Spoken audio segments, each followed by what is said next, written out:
on to District 12 with Kathy Plomin directly after. So before we begin, I'm going to go over just a couple quick ground rules for the forum. You will have 90 seconds to answer each question, and I will hold up little, they're kind of backwards, but 15 seconds and 30 seconds if we're getting close to the time for each question. And we're going to begin with an introductory question, just so our audience can learn a little bit about you. And then we're going to move on to some policy related questions. These are a blend of community submitted questions and questions that were generated by the LexVote Coalition.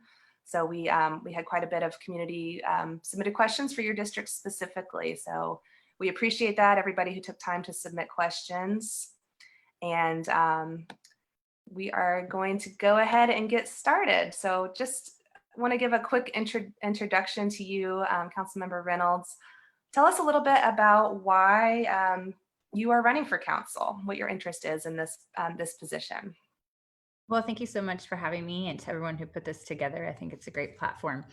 I first ran for council because I had always been involved in community outreach work, and I was approached with the idea of running. And at first I thought it wasn't the best use of my time. And then I realized that local politics really makes a huge difference. It makes a difference in everything that we do every day, from our sidewalks to our streets to our roads to how the city runs. And that's where we spend most of our time, is in the city where we live. So just like then and now, I realize that the decisions that we make on council have the impact to affect a lot of people positively or negatively. And so I have loved being on council the past year and a half. Honestly, it's been the most rewarding thing that I've ever done.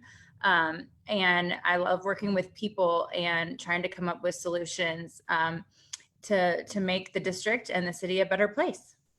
Okay, wonderful. Thank you so much. Okay, so we're going to move on to some questions that were submitted by community members, and we're going to just be reading these questions to you exactly as they were submitted. We have not edited the wording on them at all. And we are going to begin with this one. How can you help Cardinal Valley Neighborhood Association make improvements to the inside of Oxford Circle? Buildings need repair and to be occupied. Additional lighting is necessary for safety, and the parking lot is in need of repair. Are there grants available to help neighbors improve certain areas of their neighborhood? How can we get help from the city? Thank you for your consideration of this question. That's a great question. Oxford Circle is something that the city's been looking at for a long time. Former Councilwoman Henson worked really hard to try to bring something there, like a community center, to bring new life, something that the city could invest in. Unfortunately, in order to acquire a lot of those businesses in Oxford Circle to do something big like that, it would be several $1 million. And there's not really a feasible way for the city to take that on. Something that I've been looking into is if there could be a private investor who might want to take that on and do something like an indoor food truck business, highlighting food trucks in the area or something like that. I've been working with the Cardinal Valley Neighborhood Association and some environmental groups to try to make the area where the trees are and everything better. But when we're talking about lighting, that's private property. So we can try to encourage that from residents and owners, but we can't really force them to do anything apart from enforcing code. Okay, thank you for that response.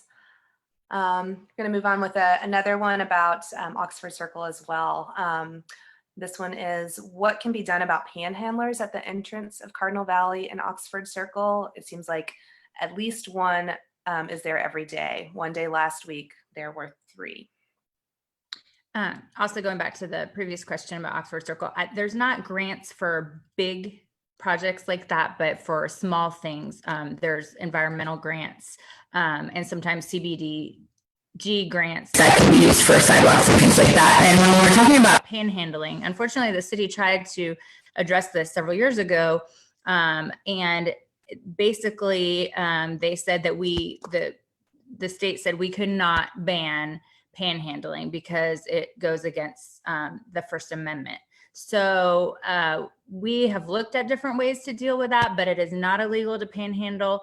If somebody is being, obscene or doing something that they shouldn't be doing, then we can ask an officer to go talk to them. Or, if they're doing something illegal, then we can intervene. And sometimes I will ask our neighborhood resource officer to go talk to panhandlers or people that are at some of the local businesses just hanging around. And he's willing to do that. But unfortunately, legally, there's nothing we can do about the panhandling. That's a bigger issue of people coming to the city to ask for money. And that's something that we do need to address. Okay, thank you. Okay, so again, another user submitted question. And this one says, when we talked last, you mentioned that there are very few neighborhood associations in District 11. Are you interested in increasing the number? Could leadership, facilitating, diversity classes be offered to neighborhoods to encourage them to consider forming an association? I know these kinds of classes would have helped me immensely. Yes, that is a wonderful question. That is true. There are not very many neighborhood associations. I find it helpful as a council member to have neighborhood associations, because then I know there's certain contacts where I can contact people and they can contact their neighborhood and we can work together in a little bit more organized fashion. I would love help trying to have some sort of classes. I was already thinking about, is there some sort of seminar or something that we could have in the district to encourage people to start neighborhood associations? I do think that diversity and inclusion part is very important. And our district is the most diverse district and demographic wise in the city, if you look at the stats. And so that's very important, because there's so many different types of people that need to work together in order to have a successful neighborhood association. So yes, I'm definitely interested in having classes or a seminar or something. And I have been trying to encourage people a lot recently to form associations. Okay, wonderful. Thank you. And apologies for the audio glitches. We are working on those behind the scenes. I'm not exactly sure what's going on with that, but hopefully it'll go away soon.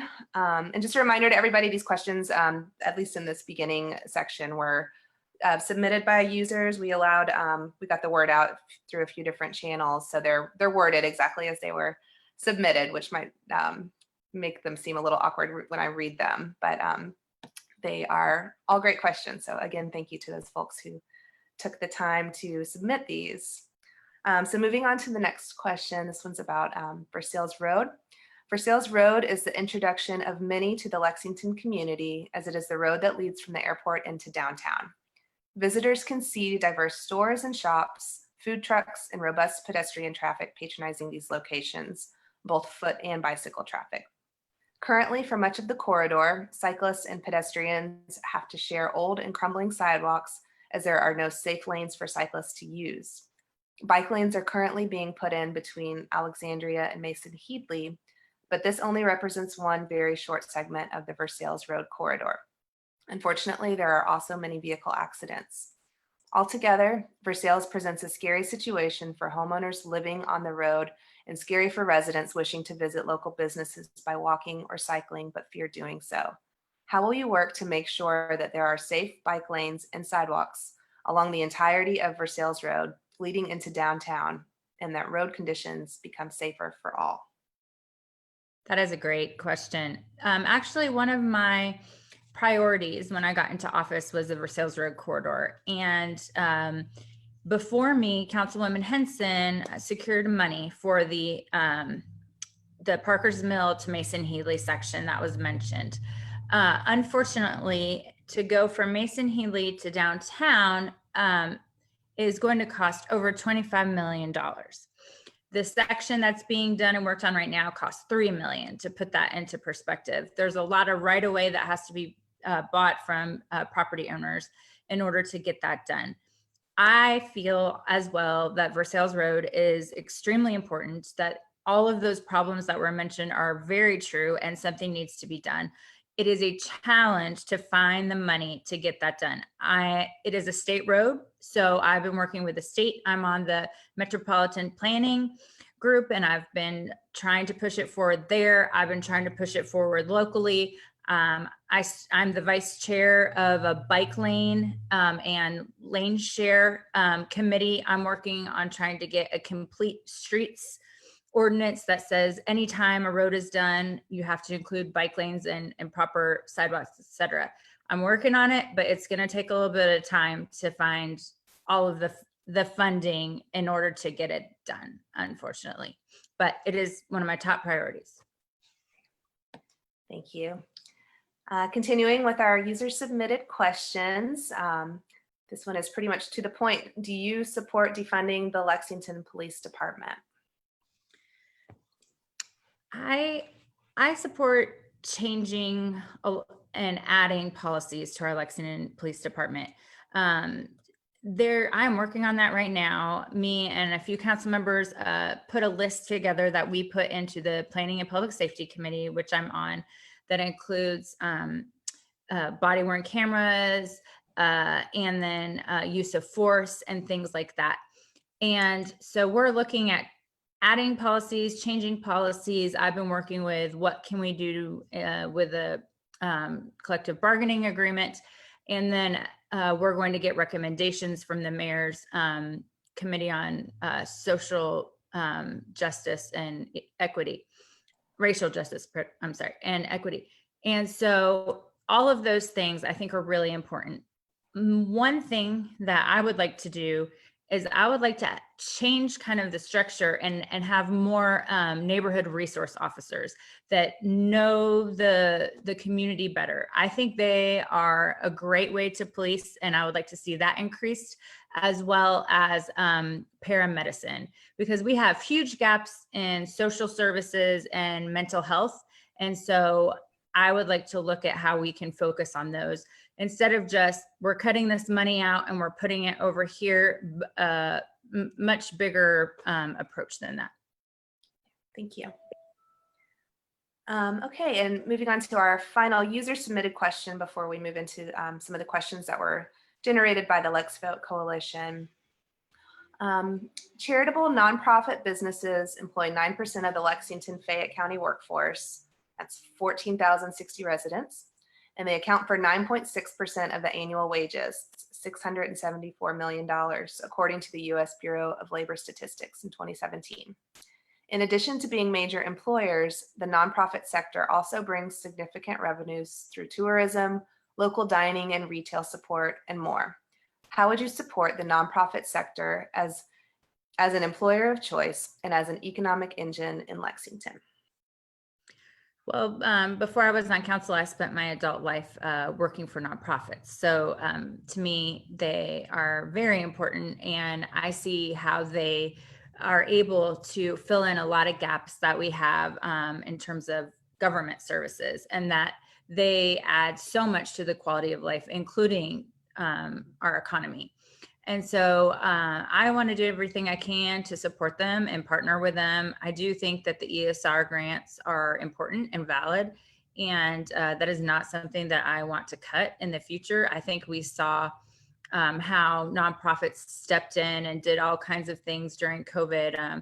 I worked with Community Action and God's Pantry, just to name a few, to help feed people, and Flocka and a lot of others. And if it weren't for them, we wouldn't be feeding people, housing people, taking care of their needs, as well as making our city a beautiful place. So I support them being a part of our economic development and receiving grants.